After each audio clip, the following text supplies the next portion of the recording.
Assalamualaikum warahmatullahi wabarakatuh. Halo teman-teman, kenalin kita dari kelompok 5. Di sini kita akan menyelesaikan tugas dari Bu Sinta Rusandi tentang gelar bicara. Sebelumnya, kenalin aku Arya Dewangga sebagai host nantinya.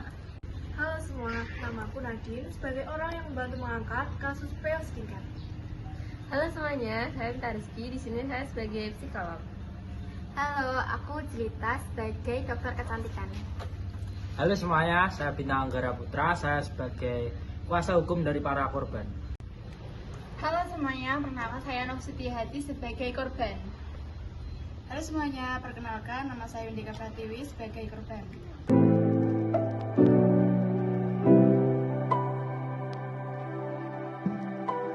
Halo teman-teman, kembali lagi di UCAS, Euphoria Podcast. Oke, kali ini aku mendatangkan beberapa tamu undangan, bintang tamu yang sangat spesial ya teman-teman. Di sini aku mendatangkan seseorang yang membantu untuk speak up tentang sebuah kasus pembunuhan di sosial media.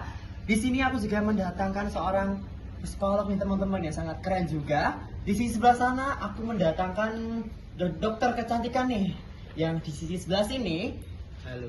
ada kuasa hukum, dan di sebelah sini aku mendatangkan dua korban dari kasus pembunuhan di sosial media teman-teman. Oke, sebelum memulai podcast aku kali ini, aku mau ngajarin jargon dari podcast aku ya teman-teman. Oke, kalau aku bilang Euphoria Podcast, jawabnya lanjut. Oke, setuju? Bisa dipahami? Oke, kita coba. Euphoria Podcast, lanjut. Oke, kali ini aku di UCAS Euphoria Podcast akan mengangkat sebuah topik pembulian di sosial media. Jadi teman-teman, di sini tuh ternyata akhir-akhir ini tuh ada sebuah pembulian yang terangkat, yang dimana ternyata ada dua sosok korban yang dibully di media sosial karena dia menggunakan sebuah brand skincare yang ternyata itu overlap. Nah, di sini aku telah mendatangkan dua korban tersebut yang tengah diperbincangkan. Di sini aku mau tanya kepada mbak-mbak sekalian ini, bagaimana awal mula mbak-mbak sekalian itu bisa mengalami hal tersebut? Seperti itu. Oke, kita mulai di sini. Ada Mbak S dan juga Mbak E. Aku mau tanya terlebih dulu ke Mbak S. Sebenarnya kenapa sih Mbak itu bisa memulai seperti ini gitu loh? Ya, awal mulanya saya itu menggunakan skincare dari brand tersebut, dan saya menggunakan setelah kurang lebih 2-3 bulan, dan saya itu efeknya itu langsung kelihatan. ya, langsung glowing, langsung putih, langsung bersih gitu. Dan saya mencoba untuk menghentikan pemakaian tersebut dan langsung wajah saya menjadi rusak. Langsung breakout gitu Iya. ya. Kalau dari kakak E sendiri ini kejadian sama atau gimana? Efeknya juga sama, tapi kan saya juga sempat berhenti, jadi untuk efeknya itu saya Breakout gitu ya. saya upload di media sosial supaya orang-orang itu tahu bahwa brand tersebut abal-abal seperti itu. Kalau boleh tahu Mbak sekalian itu menguploadnya tuh di media sosial apa ya? Kalau saya di TikTok, TikTok aja. ya, Kalau dari Mbaknya sendiri? saya dari Instagram. Kalau dari Instagram itu viewersnya langsung banyak membludak dan para warganet tuh malah balik serang kalian ya. Terus kenapa gitu loh teman-teman itu malah menghujat mbak-mbaknya ini, padahal mbak-mbaknya ini tuh di sini jatuhnya sebagai korban gitu teman-teman. Kenapa kok malah teman-teman ini menghujat si mbak-mbaknya ini, padahal sudah terbukti bahwasannya kalau si brand itu tuh overclaim teman-teman.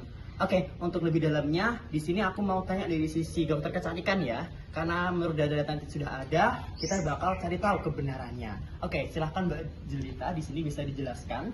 Jadi di sini aku mau jelasin ya teman-teman, karena mbak-mbaknya tadi katanya kan instant glowing, habis itu tapi setelah pemakaian jangka panjang itu wajahnya jadi rusak. Ini itu gara-gara saya udah coba di lab. Itu kan di labelnya ada bahan niacinamide itu 5%. Ternyata itu ada bahan lain yang ternyata itu berbahaya. Nah, itu yang menyebabkan wajah mbak-mbak ini rusak untuk jangka panjang pemakaiannya. Jadi gitu deh. Lalu mengenai kode BPOM-nya sendiri Kak, apakah sudah ada sebenarnya? Tadi saya tuh perjalanan ke sini, saya juga sekalian ngecek itu nomor BBM yang tertera di labelnya, ternyata itu belum terdaftar teman-teman. Jadi itu bisa disebut overclaim ya. Dari bahan-bahannya juga, dari BBM-nya juga udah kayak belum ada. Oke, kalau dari sisi Mbak S dan juga Mbak E sendiri ini tuh setelah kalian itu mengupdate sosial media itu responsifnya dari warganet sebetulnya seperti apa? Ya, awal mulai saya itu meng-up di TikTok ya, kayak saya mencurahkan isi hati saya terhadap overclaim dari produk tersebut, dan ternyata banyak yang menghujat saya, banyak yang bilang saya hanya cari muka, cari caper, terus cari viewers gitu. Karena kenyataannya Mbak ini jadi korban teman-teman. Tapi kenapa teman-teman kok mau seperti itu? Kalau dari sisinya sendiri itu bagaimana sebenarnya? Awalnya tuh saya nggak mau meng-up di Instagram, tapi akhirnya saya up supaya orang-orang itu tahu, tapi ternyata responnya nggak positif, malah negatif. Jadi membuat saya malu dan menjadi frustasi. Jadi frustasi sampean. Emang komentarnya sebanyak itu yang Iya. mencuatkan Iya, komentar negatif gitu. Yang positif sedikit berarti. sedikit sekali, bahkan nggak ada. Hampir nggak ada. Iya. Kalau dari Kak S sendiri itu juga sedikit yang memberikan komentar positifnya. Iya, banyaknya yang Negatif. negatif.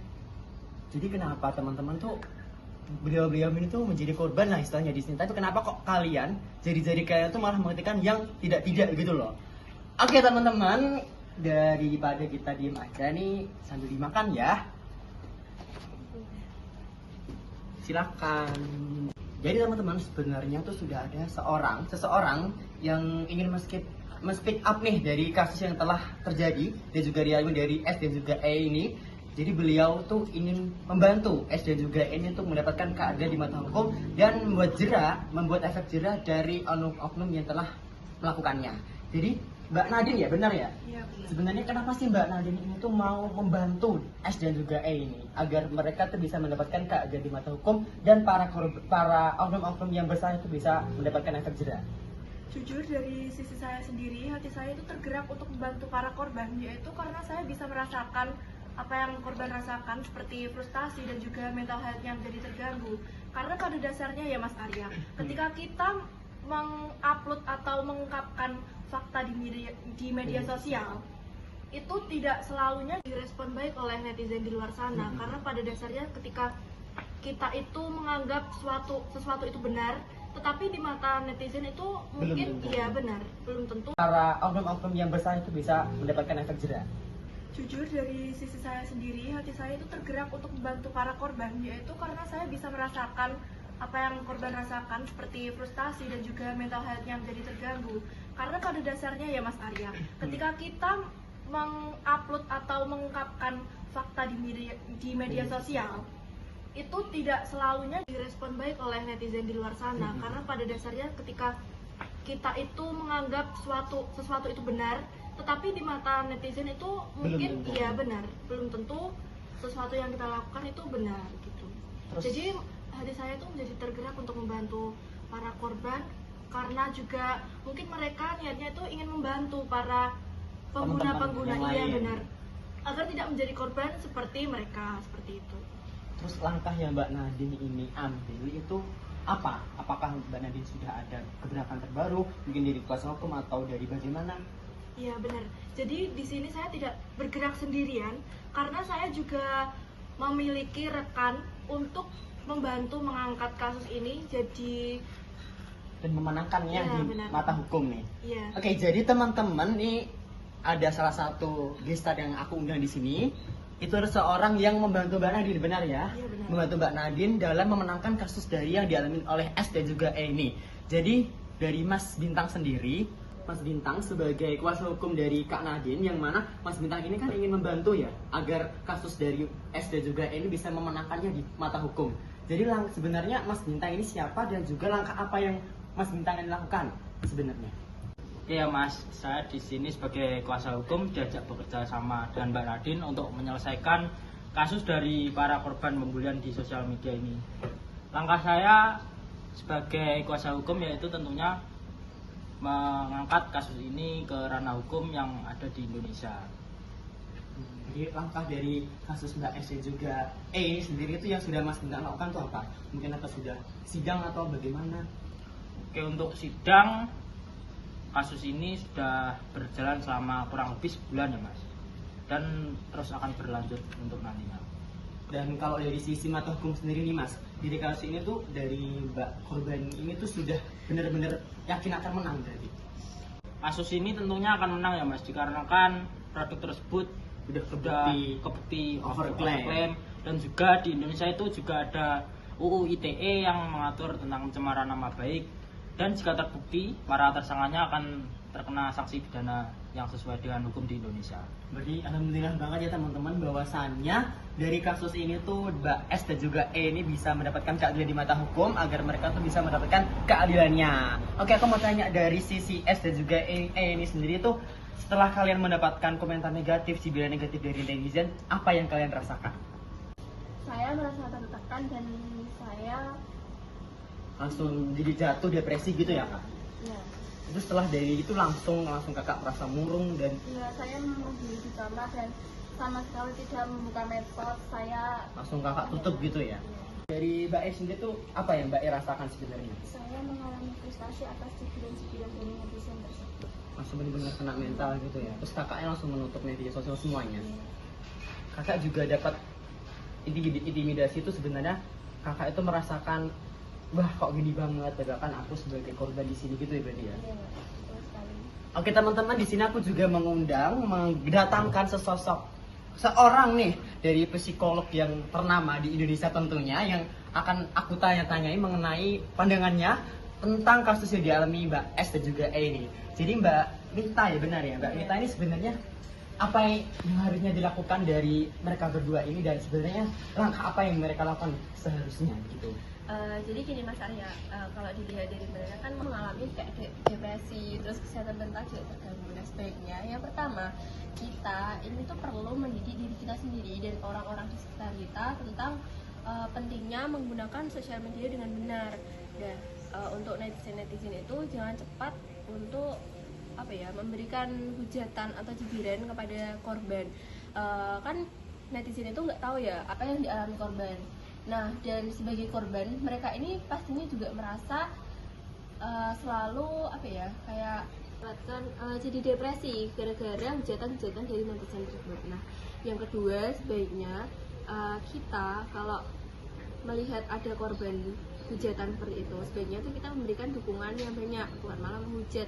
Karena sebagai korban, mereka ini selalu merasa frustasi, Tertekan gitu iya, istilahnya. tertekan, kayak nggak ada yang memihak kepada mereka, padahal mereka ini sini korban. Korban gitu loh. Iya. Oke. Kalau dari aku sendiri ini ya kak, dari sisi orang awam yang belum tahu prosedurnya ya istilahnya. Di sini aku mau tanya sebenarnya tuh, di sini kan aku orang awam itu sebenarnya malu dan takut untuk datang ke psikiater lah istilahnya. Kita tuh malu nanti gimana, nanti ceritanya bagaimana, terus nanti gimana lah istilahnya. Itu bagaimana kak sebenarnya? Oh, jadi gini, kan sebenarnya kalau mau konsul ke psikiater ya, kalian tuh bisa tahu lewat aplikasi. Kayak kan Online. sekarang iya Web online. Halodoc gitu ya? Iya, itu kan juga bisa konsul lewat itu. Jadi kalau kamu merasa malu untuk konsultasi, itu bisa lewat itu.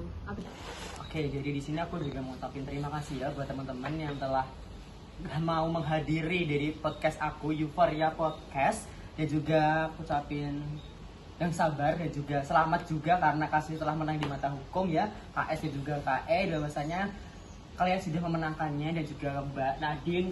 Aku ucapin di sini perwakilan dari teman-teman mengucapkan terima kasih karena ingin membantu, mau membantu Mbak S dan juga Mbak E akan mendapatkan keadilan di mata hukum, dan juga Mas Binta yang telah membantunya. Dan juga di sini aku mengucapkan terima kasih atas kehadirannya dari Mbak Mita dan juga Mbak Jelita atas kehadirannya. Jadi buat teman-teman, kalian kalau lagi bermedia sosial tuh kalian harus gunakan dengan bijak, jangan kalian tuh malah memberikan respon negatif dari para korban yang telah ada. Jadi teman-teman tuh ketikanya dijaga. Oke? Di sini jangan lupa kalian untuk selalu menggunakan kata-kata yang dengan baik. See you di podcast kita berikutnya. Oke, sebelum menutupnya kita jargon yang di awal tadi ya. Iya. Oke, Euphoria Podcast lanjut. Lanjut. Terima kasih, see you di podcast berikutnya. Dadah.